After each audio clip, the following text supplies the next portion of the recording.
The Waste Land, written by T.S. Eliot in 1922, is one of the most influential and complex modernist poems of the 20th century. Divided into 5 sections, the poem is a fragmented exploration of post-World War I disillusionment, cultural decay, and the search for meaning in a chaotic world. Through its rich allusions, diverse voices, and symbolic imagery, The Waste Land grapples with themes of despair, spiritual barrenness, and the possibility of redemption. The first section, The Burial of the Dead, opens with a vision of spring, traditionally a symbol of renewal and rebirth, being corrupted by a sense of desolation. Eliot's famous line, "April is the cruelest month," signals the inversion of natural cycles, where even the promise of new life is tainted by suffering and decay. The speaker describes a landscape devoid of vitality, with images of a heap of broken images, reflecting the shattered cultural and spiritual state of the world after the horrors of war. The section continues with references to mythical and religious figures, including the Tiresias character, a blind prophet from Greek mythology, who symbolizes the disillusionment of humanity in the modern age. Eliot contrasts this bleakness with the fleeting memory of a once vibrant past, suggesting that the present age is marked by spiritual stagnation and moral decay. There is a sense of yearning for something lost, a longing for a more meaningful connection to life and the world. The second section, A Game of Chess, presents a series of fragmented dialogues, illustrating the breakdown of communication and intimacy in a fractured world. The section opens with a sensual but sterile encounter between two figures in a luxurious setting. The imagery of a sexual relationship reduced to mechanical and disconnected acts suggests a loss of true connection and a deeper sense of alienation. Throughout this section, Eliot intertwines references to myth, history, and religion, underscoring the theme of spiritual and emotional desolation. A Game of Chess also includes allusions to the myth of Philomela, whose tragic story of violence and silence serves as a symbol of the larger silencing of voices in the modern world. The characters in this section are unable to engage in meaningful dialogue, and their relationships are marked by powerlessness and confusion, reflecting the disintegration of social and personal connections. The third section, The Fire Sermon, is a meditation on the spiritual emptiness of contemporary life.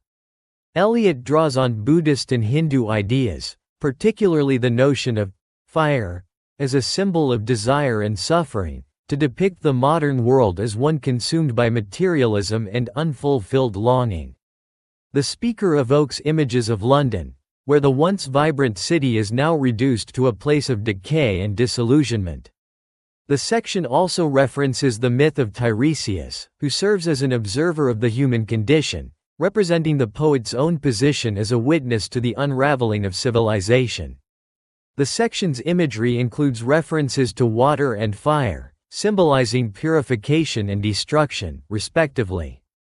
These images suggest that both spiritual renewal and moral decay are part of the same cycle, further emphasizing the duality and complexity of human existence.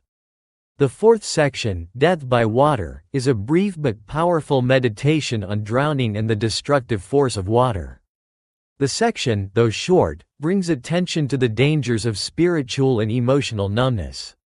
Eliot uses the image of drowning as a metaphor for the inability to confront the deeper existential crises of the modern age. The speaker reflects on the consequences of ignoring the spiritual void that pervades the contemporary world, offering a stark warning about the dangers of apathy and inaction. Finally, the fifth section, What the Thunder Said, offers a glimpse of hope and spiritual renewal. Drawing from a variety of religious traditions, including Eastern and Western beliefs, the section explores the possibility of salvation and regeneration. The section's title alludes to a biblical passage, where the voice of God speaks through the thunder, suggesting that the divine may offer a way out of the wasteland. However, Eliot's vision of redemption is complex and ambiguous, as the section presents a mixture of destruction and potential renewal, leaving readers with a sense of unresolved tension. Structurally, The Wasteland is fragmented and nonlinear, incorporating a variety of voices, languages, and cultural references. The poem's use of illusion, myth, and historical references challenges readers to engage deeply with its layered meanings. Its multiple perspectives, from personal despair to cultural critique, reflect the disillusionment of the post-war generation. Thematically, The Wasteland addresses the collapse of traditional values, the loss of spiritual and cultural coherence, and the search for meaning in a fractured world. Eliot's imagery of desolation, decay, and confusion contrasts with moments of potential regeneration and spiritual insight, offering a complex view of the modern age. The Wasteland is a landmark modernist work that captures the existential crisis and cultural fragmentation of the early 20th century.